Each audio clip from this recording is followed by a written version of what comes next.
welcome to Study Aspire. Today we will study class 11th Economics chapter 1st Introduction. Economics क्या होता है? The study or principle of the way money, business and industry are organized. Money, business and industry कैसे organize किए जाते हैं, किस वे में organise किए जाते हैं, ओके उसको हम इकोनॉमिक्स बोलते हैं. इकोनॉमिक्स को हम दो ब्रांचेस में पढ़ेंगे. First is micro economics, second is macro economics. Micro economics deal करती है हमारी स्मॉल यूनिट में, लेकिन मैक्रो यूनिट हमारी डील करती है लार्ज में. Microeconomics it refers to that branch of economics in which we deal with an individual unit. Means under this branch of economics we make study about one unit only. For example, demand of a consumer. Micro economics में हम deal करते हैं individual के बारे में बात करते हैं, हम माइक्रो में छोटे लेवल पे बात करते हैं. मतलब हम दिस ब्रांच ऑफ इकोनॉमिक्स में हम पढ़ेंगे वन यूनिट के बारे में. For example demand of a consumer, particular consumer की क्या डिमांड है. ओके अब बात करते हैं मैक्रो इकोनॉमिक्स. मैक्रो इकोनॉमिक्स क्या है, जैसे कि मैंने आपको बताया मैक्रो डील करता है लार्ज लेवल पे. It refers to that branch of economics in which we deal with an aggregate, जिसमें हम बात करते हैं एग्रीगेट, एक लार्ज नंबर पे बात करते हैं.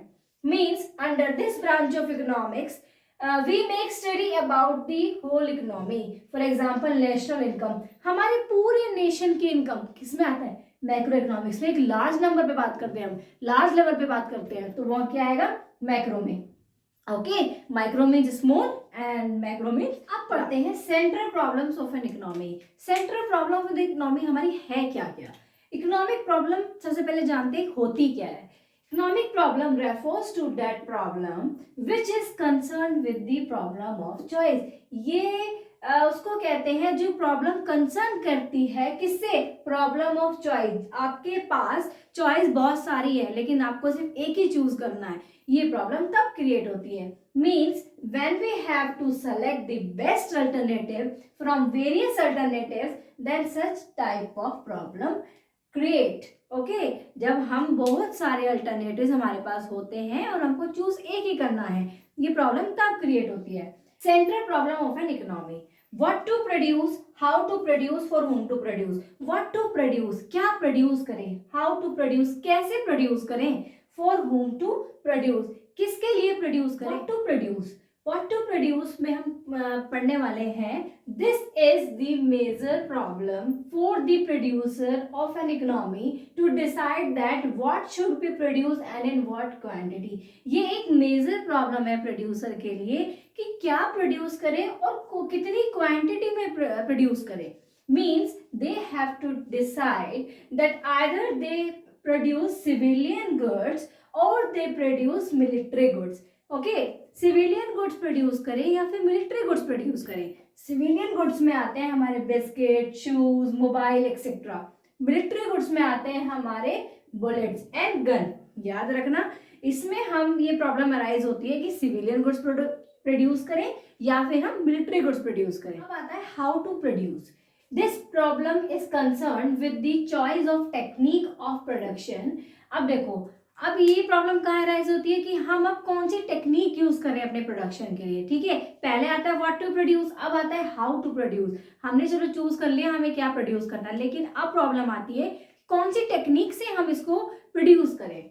दो तरह की टेक्निक होती हैं, एक होती है लेबर इंटेंसिव टेक्निक, एक होती है capital intensive technique. Okay capital intensive technique और लेबर इंटेंसिव टेक्निक दोनों अलग अलग हैं. लेबर इंटेंसिव टेक्निक क्या है, if a producer produces goods on the behalf of labor intensive technique then it will generate employment opportunity but decline production.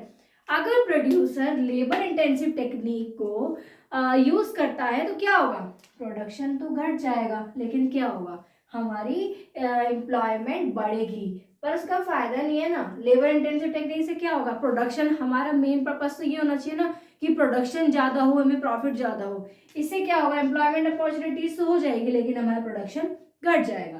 Capital intensive technique, if a producer produces goods with the help of capital intensive technique, अगर producer use करता है capital intensive technique तो फिर क्या होगा, then there will be increase in production but create unemployment. अब इसमें क्या प्रॉब्लम है, अगर वो कैपिटल इंटेंसिव टेक्निक यूज करता है, चलो उसने प्रोडक्शन तो बढ़ा लिया, फिर क्या होगा, अनएम्प्लॉयमेंट हो जाएगा, एम्प्लॉयमेंट बहुत ज़्यादा घट जाएगा, अनएम्प्लॉयमेंट हो जाएगा बहुत ज़्यादा। तो ध्यान रखना कैपिटल इंटेंसिव में क्या होगा, अगर प्रोड्यूसर यूज करता है कैपिटल इंटेंसिव टेक्निक तो हमारी एम्प्लॉयमेंट अपॉर्चुनिटीज जनरेट होगी लेकिन प्रोडक्शन डिक्लाइन होगा।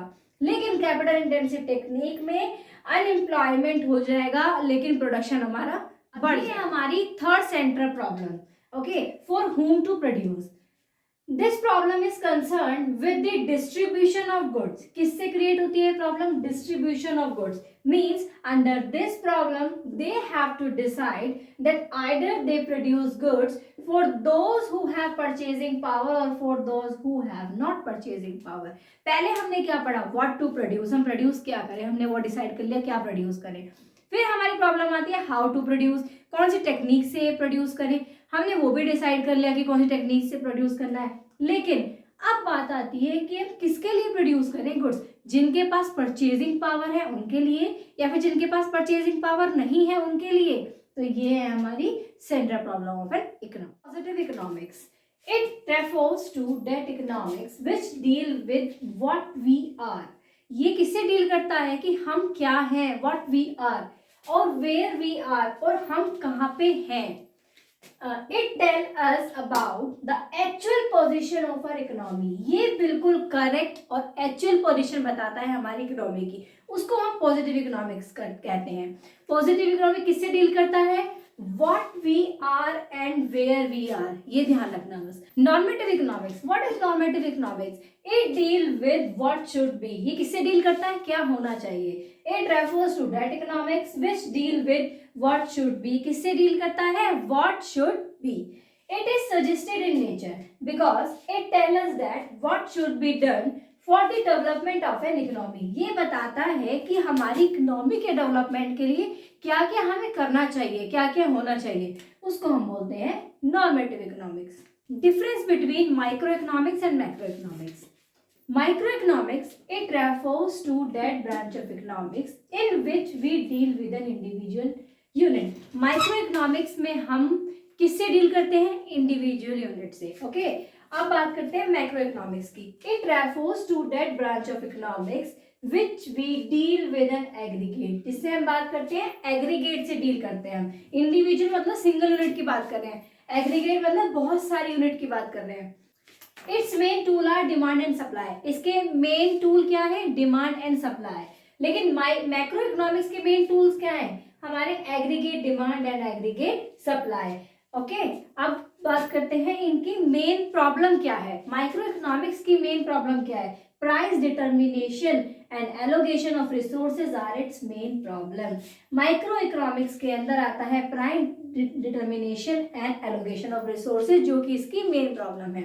लेकिन मैक्रो इकोनॉमिक्स में इसकी मेन प्रॉब्लम क्या है, determination of income and employment are its main problem. अब बात करते हैं इसको क्या कहते हैं। माइक्रो इकोनॉमिक्स को हम प्राइस थ्योरी भी कहते हैं, it is also known as price theory. लेकिन मैक्रो इकोनॉमिक्स को हम क्या कहते हैं, it is also known as theory of income and employment. Example अब जान लेते हैं, माइक्रो इकोनॉमिक्स के एग्जाम्पल क्या है, income of a person, demand of a consumer. एक पर्टिकुलर पर्सन की इनकम, ठीक है, और एक पर्टिकुलर कंज्यूमर की डिमांड, इंडिविजुअल यूनिट की बात हो रही है, तो ये इसके एग्जाम्पल हैं। लेकिन मैक्रो इकोनॉमिक्स का क्या होगा, एग्रीगेट सप्लाई, एग्रीगेट डिमांड, बहुत सारे जने की एक साथ डिमांड या फिर बहुत सारी सप्लाई एक साथ, वो आती है हमारी मैक्रो के अंदर।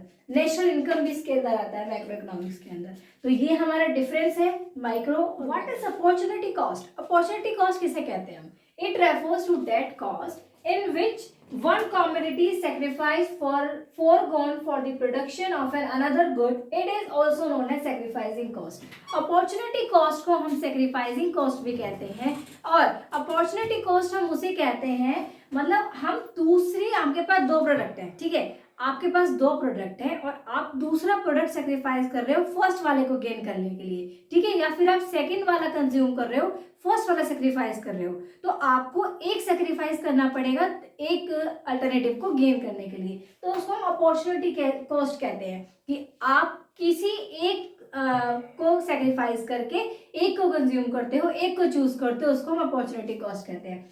अब बात करते हैं मार्जिनल अपॉर्चुनिटी कॉस्ट। जैसे कि वर्ड ही बता रहा है, वर्ड का मतलब क्या है, मार्जिनल का मतलब क्या है, additional. It means change in total cost due to the production of an extra unit of good. Marginal unit of opportunity cost किसे कहते हैं कि आपके पास दो प्रोडक्ट है ए एंड बी, ठीक है, अभी इसकी आपके पास प्रोडक्ट है 12 और इसके है 0, लेकिन आपको अब आपका बी वाला प्रोडक्ट भी बढ़ाना है। जैसे आपने 1 बढ़ाया तो ये क्या होगा, ये हमारा 11 हो जाएगा, ये कम हो जाएगा। अभी इसको चार्ट के थ्रू समझते हैं। MC is equal to TCN minus TCN minus 1, ये फॉर्मूला है हमारा मार्जिनल कॉस्ट का कि टोटल कॉस्ट में से एक वैल्यू घट रही है दूसरी टोटल कॉस्ट को बढ़ाने के लिए, उसको बोलते हैं मार्जिनल अपॉर्चुनिटी कॉस्ट। अब हम मार्जिनल अपॉर्चुनिटी कॉस्ट को एक चार्ट के थ्रू समझते हैं। ये हमारा गुड ए है, ये हमारा गुड बी है और ये हमारा MOC है, मीन्स मार्जिनल अपॉर्चुनिटी कॉस्ट। अगर हमारी जब हम गुड ए को जब कंज्यूम कर रहे थे यूनिट थी 21 और जब गुड बी हमारा था 0, हम गुड बी को कंज्यूम नहीं कर रहे थे, लेकिन अब हम गुड बी को कंज्यूम करना चाहते हैं। तो गुड बी को अगर हमने 1 कंज्यूम किया तो हमको गुड ए का सेक्रीफाइस करना पड़ेगा। किसी भी अगर दूसरे प्रोडक्ट का आप कंजप्शन करना चाहते हो तो पहले वाले को आपको छोड़ना पड़ेगा, उसको हम मार्जिनल अपॉर्चुनिटी कॉस्ट कहते हैं। जैसे मैंने भी बताया आपको कि हमने गुड बी का कंजप्शन करा 1, तो क्या हो गया, गुड ए जो था वो कम हो गया, 1 यूनिट कम हो गया। ऐसे हमने 2 यूनिट कंज्यूम किया तो वो 2 यूनिट कम हो जाएगा, 3 यूनिट कंज्यूम किया 3 यूनिट कम हो जाएगा। ऐसे करते करते एक टाइम पे ही 0 हो जाएगा। क्यों? क्योंकि अब हमें गुड बी का कंजप्शन करना है, गुड ए का नहीं करना। तो ये बढ़ जाएगा, ये घट जाएगा और हमारा MOC निकलता चला जाएगा। तो ये इसको बोलते हैं मार्जिनल अपॉर्चुनिटी। आई होप आपको सारे टॉपिक समझ में आए हो। मैंने आपको वर्ड टू वर्ड और पॉइंट टू पॉइंट समझाया है बहुत शॉर्ट तरीके से। और please do like my video, subscribe my channel and please share.